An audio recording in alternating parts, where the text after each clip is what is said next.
It's dagok time na! So, anong gagawin? Let's read it! Over naman sa reading.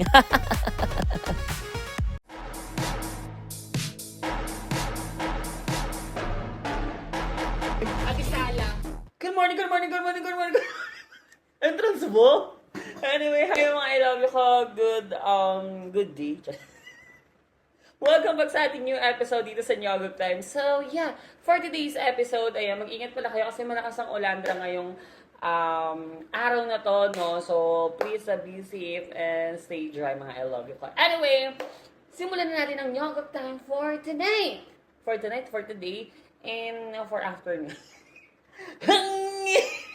Anyway, mga I love you ko sa the Jimmy. No, wait, sila ba? Move it muna. So, yeah. Simulan agad natin ang ating first story sa category ng horror. As a lush kulapa. As a lush tako. At ang kanyang titulo dito ay ili-ili, tulog inay. Tulog anay. So, anong gagawin? Let's read it! Ang sabi niya dito, hi, Mima Sophie, aka sa iyo na pumapalyang Sophie and ko na kahit lumubog na ang negosyo, ay namamansin pa rin sa mga igiders. Kapag. So, let's... Bida na naman. So, let's move on. At sa mga igiders dyan na walang ibang mukhang bibig kundi Wanza at Marley. Angry emoji ka dito, ma. Kolektahin ko yung mga sobrang balat nyo. Itasan ko sa GC ng chicken skin ni Mang Juan.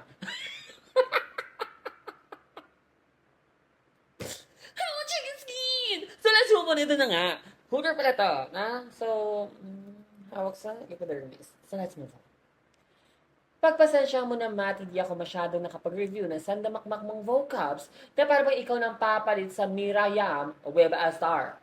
At hindi ko rin alam ang format pag-send, kaya pagtyagaan mo na to. Naalala ko lang to bigla nung may naread kang story about sa nagpapiano ng kapitbahay sa live mo noong July 28, 2025 at 11 p.m. 2025? Last year. Baka na watch lane niya yung before yung mga old nating mga story. Na? So, let's acid. Eat tayo ng malos because I'm acidic. Sami bag. Cut nga. Let's move on. Ang sabi niya dito na ang story ko, 12 a.m. to, noong panahon 2024 at bigla akong tinawagan ni Queen Supreme sa buwan niya, aka Mother Nature. After mag-call, kaya no choice naman ako kundi sagutin, ito, di ba? Ayun, Alorica, call center eme. At ito na nga ang first twist at her. So, ayun, bumoboi daw siya, yung tinatawag siya ng Mother Nature. So, bumoi siya, okay. So, yun nga, bumoi lang ako habang nagkiketay nung biglang may nag-notice yung grindoraka ko sa ketay ko. Tiyong! Ma, biglang may nag-play ng ili-ili tulog anay na soundtrack sa White Lady movie ni Angelica Panganiban sa likod ng bahay namin na malapit yung NER. Gulat ako ma, pero hinayaan ko na lang muna kasi baka TV lang ng kapitbahay namin mahilig magnakaustra ng malunggay sa amin. Magsihanda ng mga nyulbul nyo na nagsipagtayuan dahil ito na ang second twist at the shaming. Ma, nagloop lang yung kanta ma hanggang sa di niya at di na siya tumigil kaya nagtataka ako saan galing yung tunog stra na yun. Masyado din malakas yung tunog ma para manggaling sa kapitbahay kaya alam kong andun lang yun sa tambakan namin ng mga gamit eh. At dahil nakakatakot yung tunog, grabe in trauma ko sa White Lady na yun. Di na ako nakalabas ng ER, nagmamakawan ako sa kapatid ko na samahan ako sa labas at hanapin kung saan ba galing yung tugtog.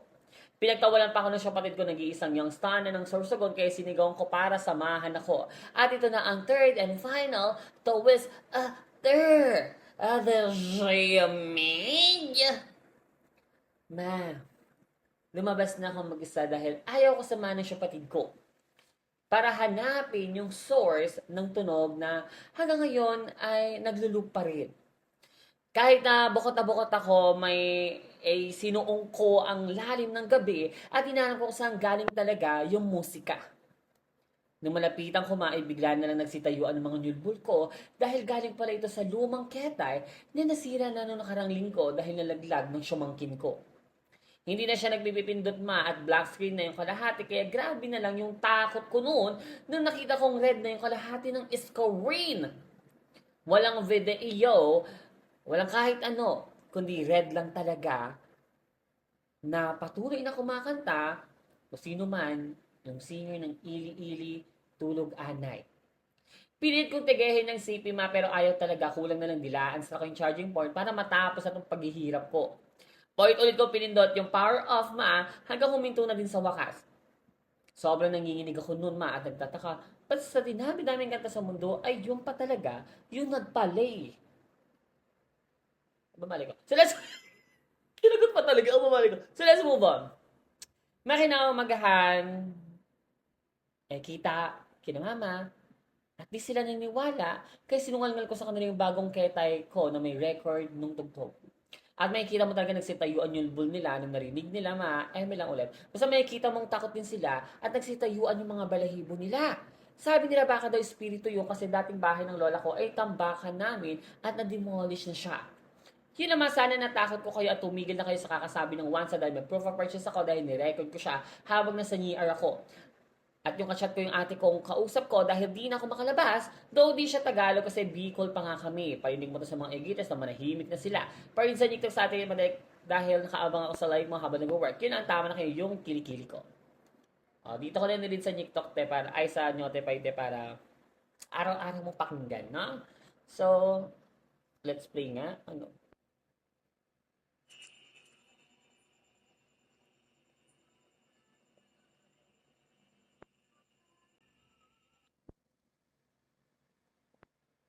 So, kakulbanga. Kung sira na yung ketay, di kakulbanga talaga yon, no? May ibig sabihin nun is matulog ka na. so, sorry, I think isa lang masasabi ko doon, no? Na wala akong laban. Okay? So, for me, pasa na lang to sa GC ng Midnight DJ dahil sila talaga yung nagko-connect or nag-aasikaso ng mga gantong situation. So, wait ang nilapil ko. Kaya, please, hindi ako sa kristala. Wala akong laban siya. Pero, mag-pray. No? You try to pray para matapos na rin yung mga kababalaghan na yan. No? So, thank you so much for sending your story. So, hello, yes, 62, 162, 162. Yes, we gotta find it! You gotta find it! No? Okay.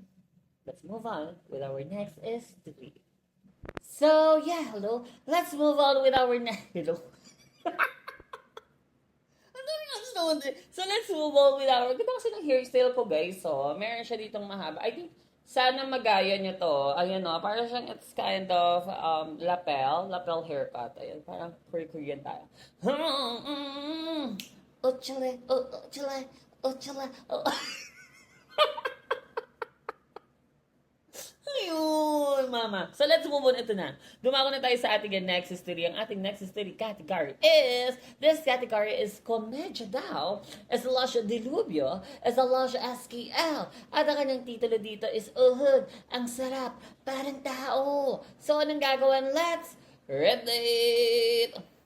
Ang sabi niya dito, so, yeah. Hello, Mima Sophie. Sana makarecover ka na sa Nyogok Time Live on tour mo dahil sa mga nyanemic mong naging audience. Dito ka sa amin, madami kang igitis dito na willing magsayaw ng new per bass at every woman in the world. At sa mga igitis dyan ni Namo J na hindi na maturuan, ang hirap niyong pasayahin. Kung ayaw niyo maniwala, bahala kayo sa mga buhay na niya. Komensya na ba sa inyo ang paghatol nyo ng Bansa at Gnarly? Sa mga story pinagtitiripan nyo. Alam nyo kung sino mga tunay na komedya? Sila Jose, sila Wally. May DN. Ang galing mo. Alam mo talaga may DN, no? Tama, may DN sa parte yun. Jose, sila Wally. Ayun, comparison. Send nyo na ang Lion ni Mima Sophia. Please, please, by Sabrina Carpenter. Para hindi na siya maging nyik-nyak sa pagla-live show ng DT, mga ganon. At dumako na tayo sa story kung nagdulot sa akin ng traumata. May traumata pala to eh. So, this story had, pero may komedya. Siguro yung komedya na dito is yung mga vocabs lang. no? So anyway, let's move on. Okay. So may traumatas. Okay, let's disclaimer. Okay, mag-disclaimer tayo if may story na to na may traumata. So let's move on. Di lang akala ko unlimited na saya ay magwawakas lang dahil sa isang pangyayari, ma. So ganito lang, ha? So ganito lang, ha? So ganito lang, ha? Single lang po ako lang ito for a very long time. Ba't kasi nagkukomedya, ti? So let's move on. Kukomedya, ito na. O Bostra. So ito, may nakachat ako sa Nebby Satellite at naging new ko siya for almost half a year. 31 years old na itong OMS. Barapi ka naman, hindi naman kami tatagal ng ganon kung hindi namin na-enjoy ang isa't isa.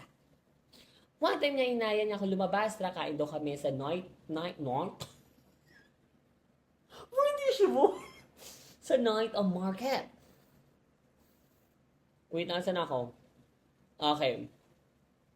Bago kami mag-harurot session sa boarding house ko. That time, usong-uso si Neneng B, kaya Hungarian sausage ang kinain namin. Literal na remake ko yung viral na magkursawa dahil sa pagdila nila ng sauce sa hotdog. Wow, di. Ano yan? Kifi ba yan? Parang may dugo-dugo pa yan Parang kinakain mo yung ano ko dyan Ayun, comparison. So while eating, bigla may tumulak sa akin sa upuan at ito na nga ang unang towards other. The shaming. Ano ito? So totoo nga ang chismis. Pasigaw ng sinabi ng Merlatma. May busawa pala ang nyubo ko nang hindi ko alam. Nagulat ako kasi tinulak ako Nangatog ang mga tuhod ko dahil hindi ako mahilig makipag-away sa public, ama. Sa 3 taon kong paghihirap sa Singapore, nandito ka, nagpapakasasa at ini-enjoy iyong kabaklaan-stra mo. Dagdag pa ng Merlatma. Tumayo si PJ, yung kanyubulat ko at inawat ang bursawa niya pero hindi pa rin nagpapapigil ang Merlat at tinanong niya ako with angry voice na, sino ka ba? Ano ka ba ng asawa ko? Sinagot ko siya, Mima. By the way, anyway, for your information, I'm a summa cum laude. Cum laude, valedictorian, best in math, best in English, elementary 1 to grade 6, 100 pieces na ribbon,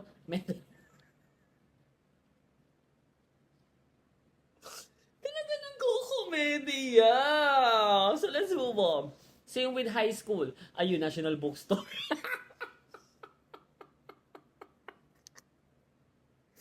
Umaeme lang, ma.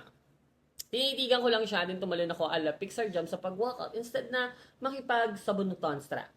Sobrang sorry sa akin si PJ. Tinalipat na lang namin ang nyarulot session namin for the last time kasi sayang naman, diba? Ayun, pabaon. Ayun, pabaon niya, che. Nag-explain siya sa akin kaso hindi ko na pinakipanggulo para hindi mawalang erbog namin para sa nyarulot. After 2 years, masaya na silang magbursawa. Nagkaanak na rin sila at happy ako for them. Sad din kasi hindi ko na ulit mamumukbang ang needy pa. Ayun. Pusasan niya to. Pag ikaw pinusasan talaga. Wala na akong laban dyan, no? Hindi natin kayang lumaban, no? Kasi bracelet na yan, Papa-welding ko ba? Sana yung sumubog. Ama na kayo basta ng kilikili ko. Thank you, ma. Papa reply, if we did not love you. So, ayun. KKK pala to. May nyiting nyolisi. Hindi niya siguro din alam na may, na may borsawa, no? Ayun ba yan? KKK niya. At 3 kayo KKK. Para matapos na yung kwento, no? Anyway, no nyiting nyolisi tayo dito, ha? Yung mga cheating red dyan. It's a no tayo dyan. Kayong sasama na mong kolo nyo to. Ano naman kasi, te? Pwede bang manahimik naman yung mga buhay nyo? Huwag na kayo manakit. Sarap-sarap mabuhay ng tahimik.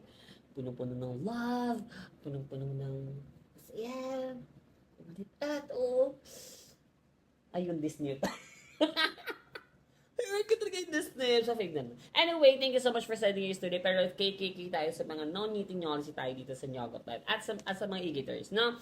So, DJ Mod. Bakit mo ako nilatawag? Nag-ano ako meeting. Baka mag-KKK or meeting knowledge ka na naman siya. Sige. Wait!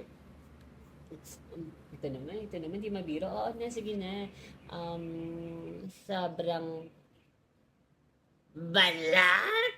So, yeah. Let's move on with our next story. Ang ating next story category is family is love, is a lush libido, is a lush dilubyo, is a lush GL. So, yung first nating story is a BL, BL, no? So, ang kanyang dito is pink na aparador.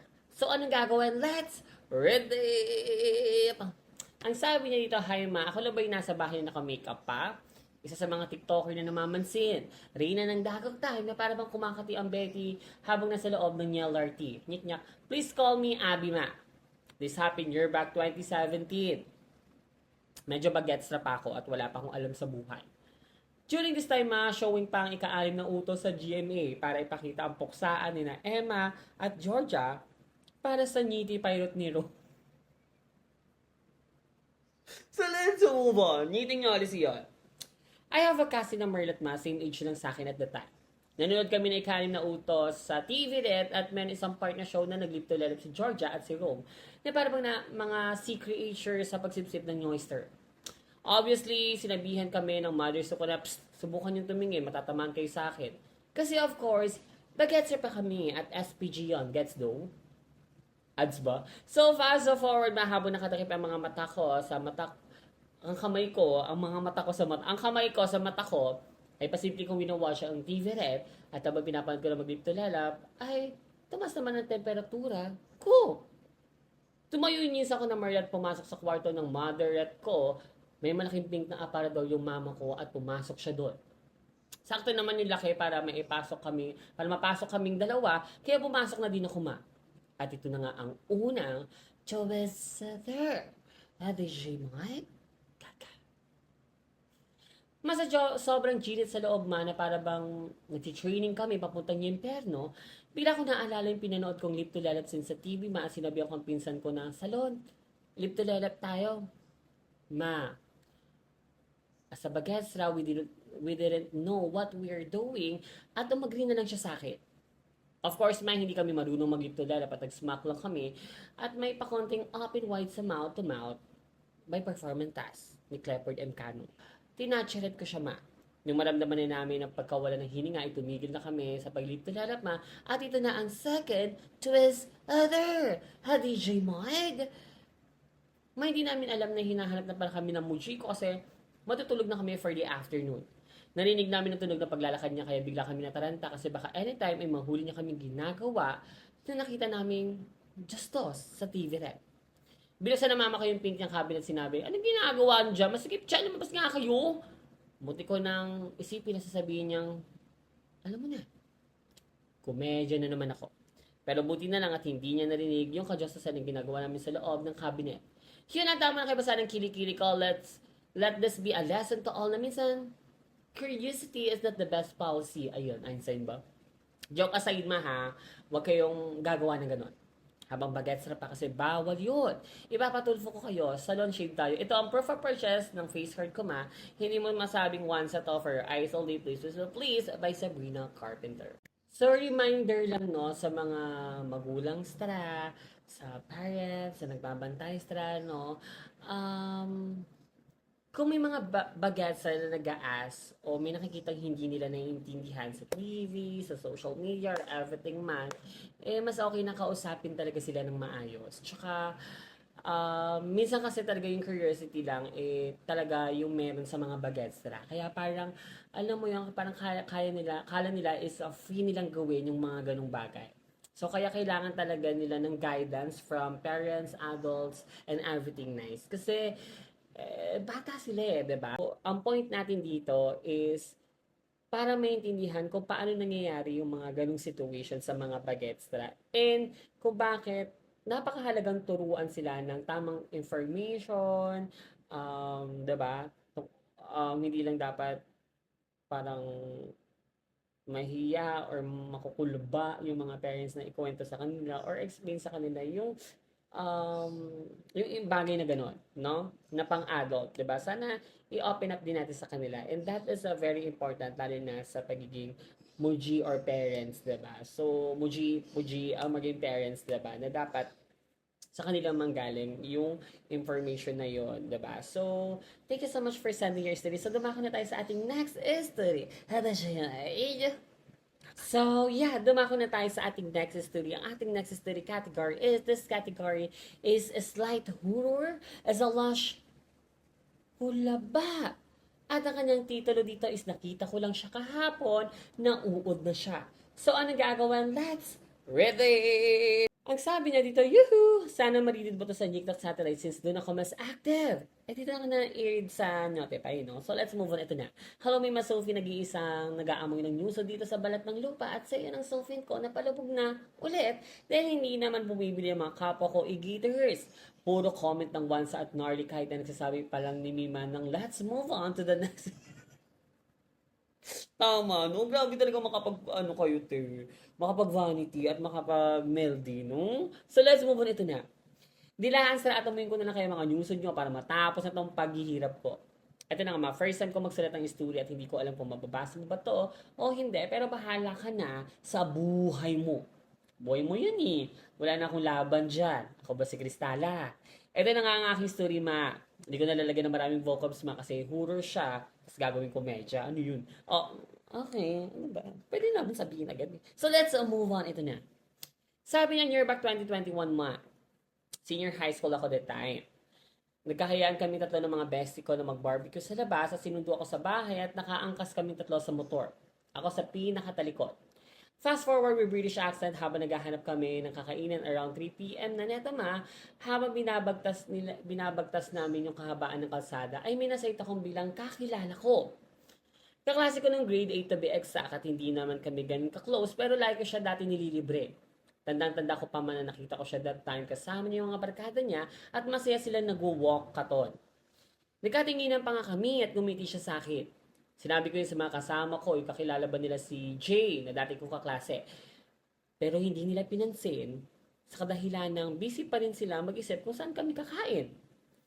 Fast forward ulit na nung nakauwi na kami, bigla akong minessage yung tita ko, sabi niya, kilala mo si Jay? Friend mo pala sa FB.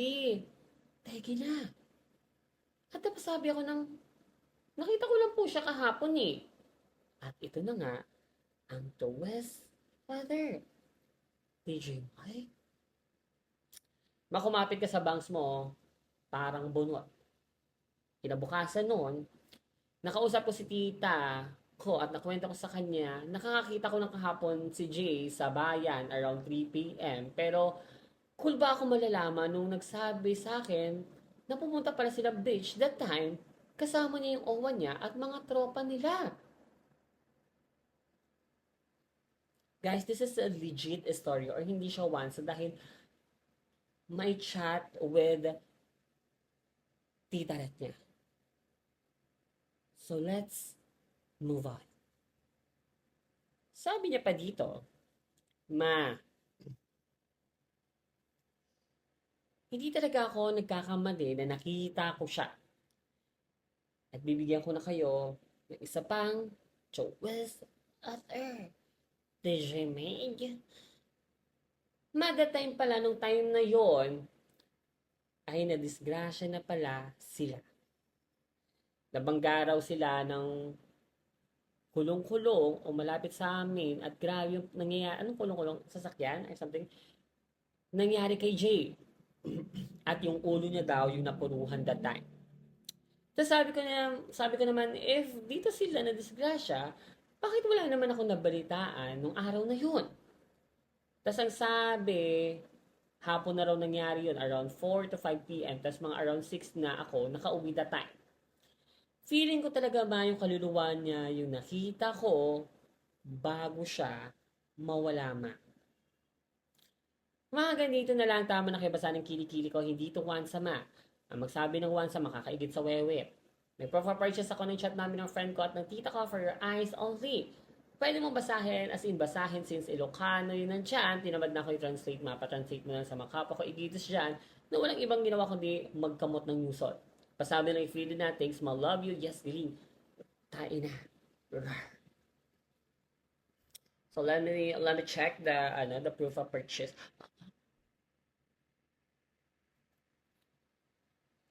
Condolence. Nakakul ba, no? Yung parang hindi mo alam na, I think nagpasay talaga sa kanya.